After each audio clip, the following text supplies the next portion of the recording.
नमस्कार विद्यार्थी मित्रांनो.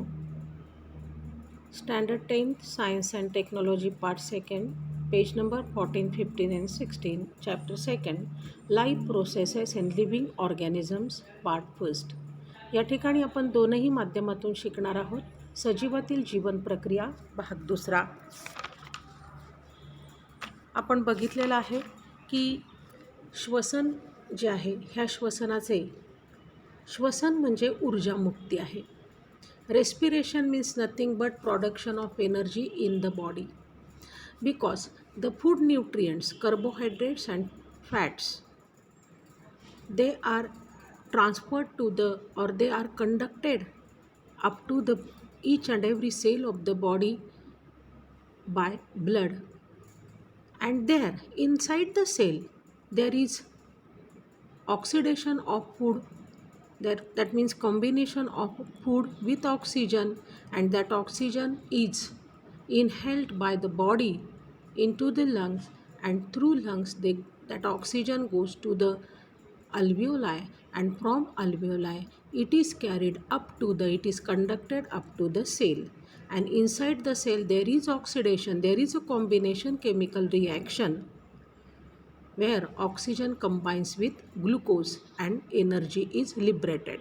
Then that energy is converted into ATP molecules, because our body knows the currency of energy as only ATP. So it should be converted into ATP, and then that can be used for our bodily activities or different life processes. That means respiration is nothing but production of energy.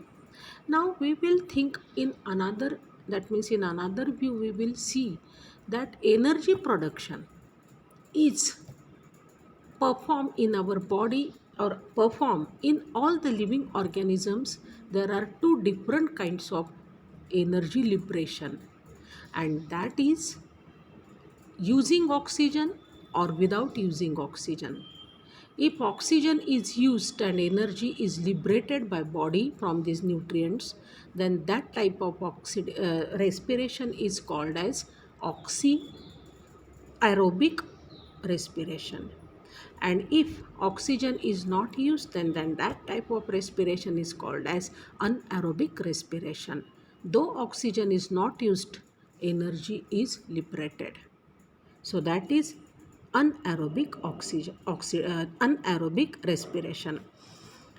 ज्यावेळी oxygen आपले जे basic पोषक तत्व आहेत की कर्बोदके आहेत, प्रथिने आहेत आणि मेद आहेत, स्निग्ध पदार्थ की ज्याला म्हणतात, तर त्यातला कर्बोदके आणि स्निग्ध पदार्थ जे आहेत ते मुख्यतः ऊर्जा मुक्तीची स्रोत मानले जातात, आणि त्यांचा आपल्या पेशीमध्ये ज्यावेळी साठा केला जातो रक्ताच्या मार्फत, त्यावेळी ऑक्सिजन जो आहे, हा ऑक्सिजन श्वसनाच्या क्रियेमार्फत वायुकोशांमध्ये येतो. वायुकोशांच्या माध्यमातून तो रक्तामध्ये येतो, आणि रक्तामधून मग तो प्रत्येक पेशीला ऑक्सिजन पुरवला जातो. त्या ठिकाणी त्या ऑक्सिजनचा आणि अन्नाचं, त्या ग्लुकोजचं ऑक्सिडीकरण होतं, आणि त्याच्यापासून ऊर्जा मुक्त होते. ही ऊर्जा ATPमध्ये साठवली जाते, आणि ATPच्या स्वरूपातली ऊर्जाच फक्त आपल्याला ती मिळते, म्हणजे वापरता येते. तर अशा प्रकारे की एक लक्षात ठेवायचं की श्वसन म्हणजेच ऊर्जामुक्ती आहे. श्वसनाचं दुसरं नाव ऊर्जामुक्ती असं आहे. आणि ही ऊर्जामुक्ती दोन प्रकारे होती सजीवसृष्टीमध्ये. एका ठिकाणी ऑक्सिजनचा वापर केला जातो पहिल्या प्रकारामध्ये, आणि मगच ऊर्जामुक्ती होते. परंतु काही ठिकाणी मात्र ऑक्सिजनचा वापर न करताही काही निम्नस्तरीय सजीव, म्हणजे एकपेशीय सजीव, सूक्ष्मजीव आहेत काही, आणि ते सूक्ष्मजीव किंवा आपल्या पेशीतली काही अंगकंसुद्धा किंवा काही पेशीसुद्धा अशा प्रकारचं ऑक्सिजन न वापरता अशा प्रकारचं श्वसन करत असतात, आणि त्या श्वसनाला म्हणायचं विनॉक्सी श्वसन. तर असे 2 प्रकार या ठिकाणी दिलेले आहेत. आता मुख्यतः आपल्या ऊर्जा निर्मितीचा मुख्य ऊर्जा स्रोत आहे कर्बोदके आणि कर्बोदकांपासून अशी ऊर्जा निर्माण केली जाते. कर्बोदकांवर प्रथम ग्लुकोज विघटन घडून येतं, मग त्याचं रूपांतर पायरुव्हिक आम्लात, मग ॲसिटिल कोएन्झाइम ए, त्याच्यानंतर क्रेब चक्र आणि त्याच्यापासून ऊर्जा निर्माण होते. म्हणजे मुख्य स्रोत हा कर्बोदक आहे. आता ज्यावेळी कर्बोदकं नसतात शरीरामध्ये त्यावेळी स्निग्ध पदार्थांच्या माध्यमातून ऊर्जा मुक्त केली जाते. मात्र त्यावेळी ग्लुकोज विघटन हा भाग नाही आहे, तर स्निग्ध पदार्थांचं रूपांतर मेदाम्लात होतं आणि मेदाम्लांमधून त्यांचं रूपांतर ॲसिटिल कोएन्झाइम एमध्ये होतं आणि तिथून पुढे मग क्रेब चक्र आहे आणि पुढचा सगळा मार्ग तसाच आहे. आता शरीरामध्ये समजा कर्बोदकेसुद्धा नसतील आणि स्निग्ध पदार्थसुद्धा नसतील तर मग प्रथिनं वापरली जातात आणि प्रथिनांचं रूपांतर ॲमिनो आम्लात करून नंतर ॲसिटिल कोएन्झाइम एमध्ये केलं जातं आणि तिथून पुढे क्रेब चक्र चालवलं जातं आणि तिथून पुढे ऊर्जा निर्माण केली जाते. म्हणजे हा सगळ्यात शेवटचा पर्याय, हा 2 नंबरचा पर्याय आणि सर्वात पहिला पर्याय आहे हा कर्बोदके. आता या ठिकाणी बघा, you can see here aerobic respiration. In aerobic respiration, this is carbohydrates are the main food source for energy production. Energy source is that means carbohydrates. So carbohydrates undergoes glycolysis process and then they are converted into pyruvic acid. After that pyruvic acid is converted into acetyl coenzyme A, which undergoes Krebs cycle process, and then finally energy is given out, and that energy is then used for all bodily activities. Now see, carbohydrates are the main source of energy. In the absence of carbohydrates, lipids, that means fats, are used for the energy production.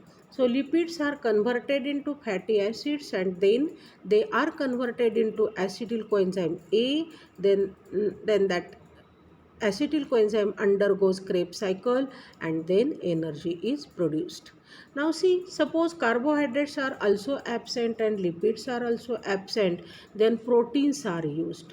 Proteins are converted into amino acid, then acetyl coenzyme A, then it undergoes Krebs cycle and then energy is liberated. So this diagram it is on page number 15 and which is very important diagram. You should draw it 3 times. ही आकृती सगळ्यांनी 3 ते 4 वेळा काढायची आहे. ही परीक्षेत येणारच असते, सगळ्यांनी लक्षात ठेवायचं आहे. आता पुढे जाऊयात आपण. In aerobic respiration, glucose is oxidized in 3 steps. First is glycolysis, मराठीत त्याला म्हणायचं ग्लुकोज विघटन. ऑक्सिश्वसनामध्ये ग्लुकोज जे आहे त्याचं ऑक्सिडीकरण होतं 3 टप्प्यांमध्ये. पहिलं ग्लुकोज विघटन आहे, दुसरं ट्रायकार्बॉक्झिलिक आम्ल चक्र म्हणजे क्रेब चक्र आणि तिसरं आहे ETC रिॲक्शन, इलेक्ट्रॉन वहन साखळी अभिक्रिया, electron transfer chain reaction, glycolysis, Kreb cycle and ETC reaction ह्याच्यामध्ये हे घडून येत असतं. आता त्यातला आपण पहिल्यांदा बघणार आहोत ग्लुकोज विघटन, glycolysis. Very easy. In glycolysis at first glucose is converted into pyruvic acid and then that pyruvic acid is converted into acetyl coenzyme A, where we have seen this reaction. Carbohydrates are converted. That carbohydrates, glucose means a type of carbohydrates. Carbohydrates, when they are digested properly, then they are converted into glucose. So that glucose undergoes glycolysis, and in glycolysis it is converted into pyruvic acid and acetyl coenzyme A. बघा काय होतं बघा, glucose plus oxygen oxidation घडून येतं आणि 2 molecules of pyruvic acid, 2 molecules of NADH2, 2 molecules of ATP and 2 molecules of water are produced.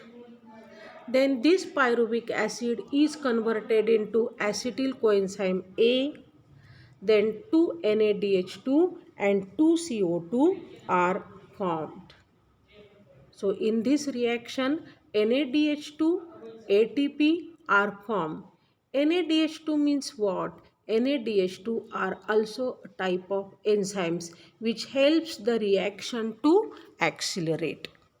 आपल्याला ती रिॲक्शनचा वेग वाढवण्यासाठी आपल्याला ह्या ठिकाणी NADH2 तयार होतात आणि अशा प्रकारे ग्लुकोज विघटन झालेलं दिसून येतं.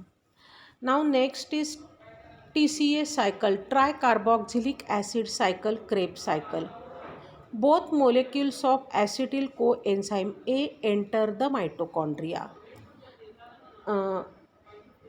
Now this reaction, glucose vighatan, glycolysis, and after that TCA cycle, both molecules of acetyl coenzyme A enter the mitochondria. Mitochondria म्हणजे काय हे आता तुम्हाला माहीत आहे.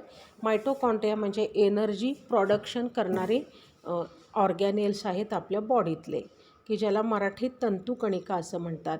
Cyclic chain of reactions called as tricarboxylic acid cycle is operated on it in the mitochondria.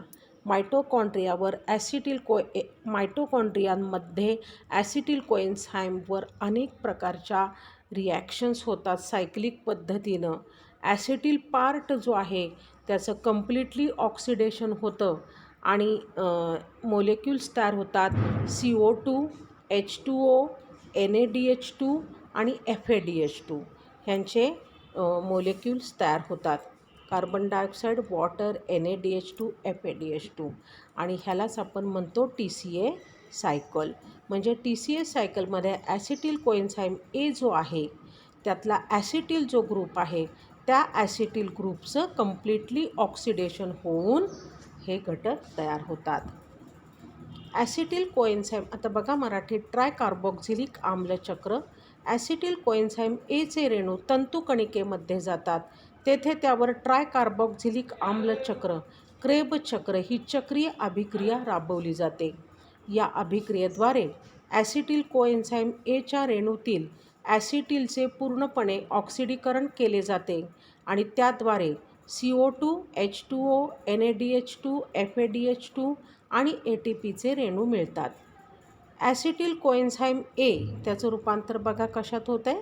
CO2, H2O, NADH2, FADH2 आणि ATP. ह्या ठिकाणी TCA सायकल घडून येते. मायटोकॉन्ड्रिया आहेत या मायटोकॉन्ड्रियांमध्ये ही TCA सायकल घडून येते, चक्र घडून येतं. आता पुढची रिॲक्शन आहे electron transfer chain reaction. Electron transfer chain reaction. Molecules of NADH2 आणि FADH2 form during all above processes participate in electron transfer chain reaction. हे दोन त्याच्यामध्ये भाग घेतात, NADH2 आणि FADH2. आणि अनेक रिॲक्शन्स आहेत पण आपल्याला फक्त त्याच्यातला थोडासा भाग आहे. Due to this 3 molecules of ATP are obtained from each NADH2 molecule and 2 molecules of ATP from each FADH2 molecule. Besides ATP, water molecules are also formed in this reaction. Electron transfer chain reaction is operated in mitochondria only. ही सुद्धा reaction मायटोकॉन्ड्रियांमध्ये होते. Electron transfer केले जातात. NADH2, FADH2 यांच्यामध्ये ह्या reaction घडून येतात आणि त्यांच्यापासून बराबर ATP मुक्त होऊ लागतात. त्यालाच मराठीत म्हणायचं इलेक्ट्रॉन वहन साखळी अभिक्रिया. इलेक्ट्रॉन वहन साखळी अभिक्रियासुद्धा तंतुकणिकेमध्ये राबवली जाते. वरील सर्व प्रक्रियांच्या वेळी तयार झालेल्या NADH2च्या प्रत्येक रेणूपासून 3 आणि FADH2च्या प्रत्येक रेणूपासून 2 ATPचे रेणू मिळतात. या प्रक्रियेमध्ये ATPच्या रेणूंव्यतिरिक्त पाण्याचेही रेणू तयार होतात. अशा पद्धतीने ऑक्सिश्वसनामध्ये ग्लुकोजचे पूर्ण ऑक्सिडीकरण होते आणि ऊर्जेबरोबरच CO2 आणि H2Oचे रेणू तयार होतात. आता लक्षात ठेवा NADH2 म्हणजे काय आहे तर nicotinamide adenine dinucleotide. FADH2 flavin adenine dinucleotide ही त्यांची फुल फॉर्म आहेत. Both coenzymes are form in the cells and used in cellular respiration. ही कोएन्झाइम्स आहेत आणि सेल्युलर रेस्पिरेशनच्या वेळी ती वापरली जातात. NAD बघा मराठीत पण आहे NADH2 किंवा NAD nicotinamide adenine dinucleotide फ्लॅविन adenine dinucleotide.